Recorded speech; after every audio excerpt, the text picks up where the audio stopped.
Ini adalah Carmody Vlog. Nah, bedanya Om Botak yang ini adalah lagi beralangan hadir. Nah, sekarang kita lagi diundang Finfest, langsung datang ke Vietnam. Nah, mau ngapain aja kita di sini dan ada mobil apa aja di sini? Langsung aja kita berangkat.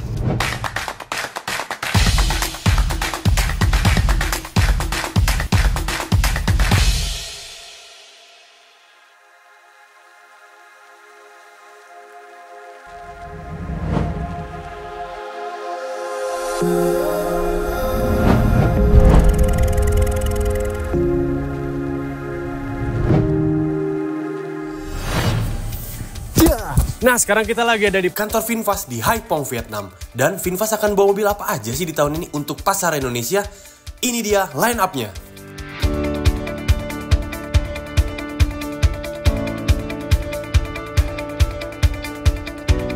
Oke, jadi Finfast sudah nyuguhin kita mobil-mobilan mereka yang sekarang adalah EV atau mobil listrik semua ya. Dan yang ditampilin di sini adalah mobil yang udah pasti masuk ke Indonesia nih. Kita lihat masing-masing ya, mulai dari atas ke bawah.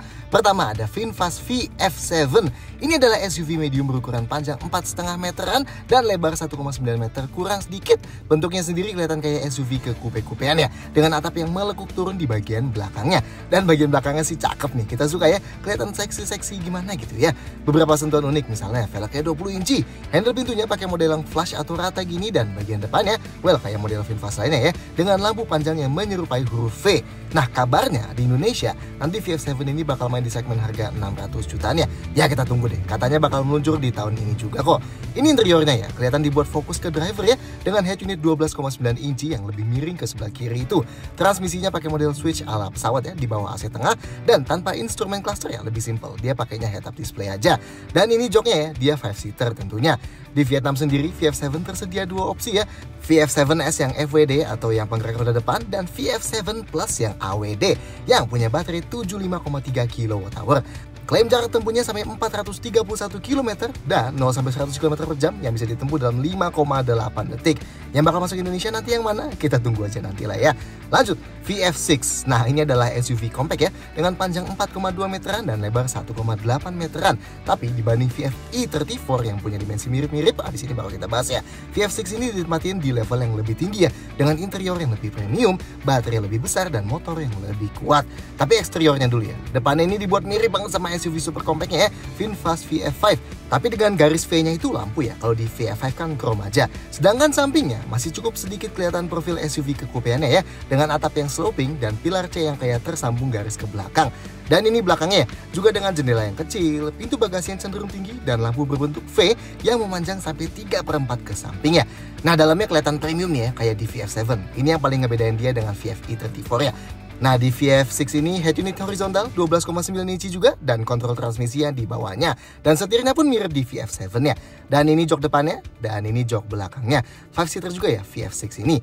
Sama kayak VF7, VF6 di Vietnam juga ada dua opsi ya, VF6S dan VF6 Plus. Keduanya berpenggerak depan, tapi yang Plus motornya lebih kuat ya, 201 HP. Sedangkan baterainya sama-sama 59,6 kWh. Dan yang Plus punya klaim jarak tempuh 381 km. Lanjut lagi, nah yang ini VF e34, mobil yang udah diluncurin di Indonesia nih dengan harga 315 juta dengan skema subscription baterai. Nah, VF e34 ini dimensinya agak mirip VF6, malah sedikit lebih panjang ya, tapi sedikit lebih compact di lebarnya. Jadi anggap aja sama-sama SUV compact, tapi e34 ini masuk ke kategori yang lebih reguler, sedangkan VF6 lebih premium. Desainnya menurut kita paling beda sendiri ya di antara lineup Finfast yang masuk Indonesia lainnya. VF e34 ini kelihatan sedikit lebih tinggi overallnya, dengan moncong depan yang lebih maju. Dan bagian belakangnya juga lampu V-nya di ujung kiri kanannya disambungin ke lampu yang juga terbentang vertikal. Nah, dalam media kayak gini ya, jadi interiornya beda tuh sama VF6. Di VF e34 ini pakai head unit yang besar vertikal gini, dan buat transmisinya pakai knob besar di tengah bawah gini. Dan dashboard sisi penumpang depannya unik tuh ya, kayak ada 3 ventilasi AC yang nyambung gitu. Jok depannya pakai model yang headrest terintegrasi gini, sedangkan ini jok belakangnya. Oh, dan build quality-nya yang kita lihat di Vietnam ini juga jauh lebih baik dibanding yang waktu itu dipamerin di IIMS ya. VF e34 ini penggerak roda depan ya. Motornya bertenaga 147 HP dan 242 Nm, sedangkan baterainya pakai LFP yang berkapasitas 41,9 kWh dan diklaim bisa menempuh jarak 318 km sekali charge full. Dan yang terakhir, yang paling compact di lineup Finfast ini, VF5. Nah, kalau ini sih kita udah sempat bikin review first impressionnya ya, yang bisa kalian cek di sini. VF5 ini bakal masuk Indonesia di kisaran harga 200 jutaan ya, dengan skema subscription baterai. Bentuknya tentu paling simpel dengan panjang sedikit di bawah 4 meter dan lebar 1,7 meteran. Dan interiornya pun lebih simpel gini ya, tapi masih cukup canggih sih, dengan head unit dan instrumen cluster digital yang sama-sama floating gini, dengan transmisi model knob di tengah gini juga. Dan ini jok depan, dan ini jok belakangnya. VF5 berpenggerak roda depannya dengan motor bertenaga 134 HP dan torsi 135 Nm. Sedangkan baterainya 37,2 kWh yang klaimnya bisa menempuh jarak 320-an kilometer. Gimana menurut kalian line up-nya VinFast ini? Ada yang kalian tunggu banget buat segera meluncur resmi di Indonesia nggak? Anyway, VinFast juga punya model baru yang lebih compact ya, VF3. Dan bentuknya unik nih ya, kekotakan kayak gini. Kayaknya sih bakal asik ya kalau masuk Indonesia juga. Sedangkan line up flagship-nya juga ada lagi, VF8 dan VF9. Keduanya sih belum dikabarin buat masuk ke Indonesia, tapi buat sekedar ngelengkapin line up sih boleh juga lah ya nanti.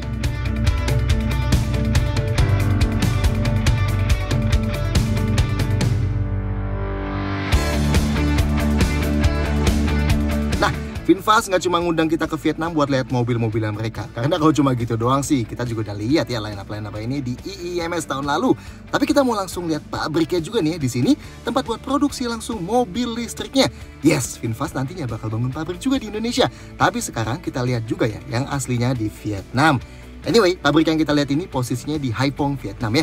Dan luas pabriknya sendiri 340-an hektar. Gede ya. Selain buat produksi mobil listriknya mereka, pabrik ini juga dipakai buat memproduksi skuter elektriknya VinFast. Yes, mereka juga punya motor listrik ya. Dan buat bikin bus elektriknya juga di sini ya. Nice.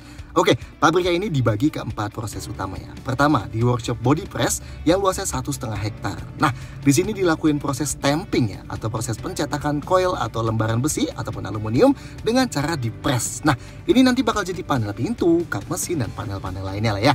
Keren ya, proses di sini 95%-nya berlangsung secara otomatis. Dan dalam 1 jam bisa bikin sampai 42 frame mobil. Nice ya. Lanjut, masuk ke workshop welding atau body shop. Nah, di sini dilakuin proses penggabungan ya, dari panel-panel yang udah jadi tadi sampai jadi rangka mobilnya.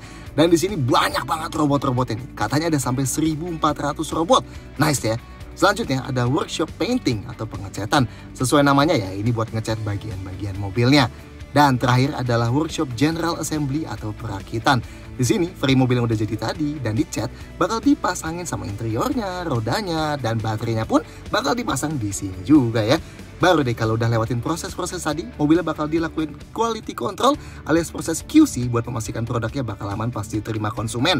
Nah, pabrik VinFast ini katanya bisa memproduksi sampai dengan 22 mobil dalam 1 jamnya. Nice ya.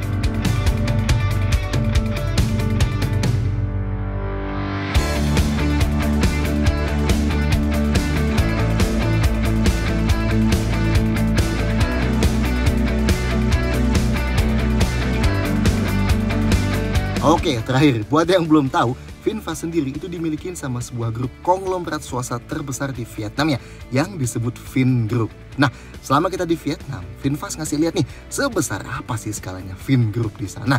Dan dikasih lihat tuh ya, sektor-sektor yang dipegang sama Vingroup, kayak resort, tempat kita nginep ini, sektor properti juga ada. Terus masih ada juga mall, sekolah, retail, kesehatan, dan masih banyak lagi. So, gede banget sih ya skalanya Vingroup ini.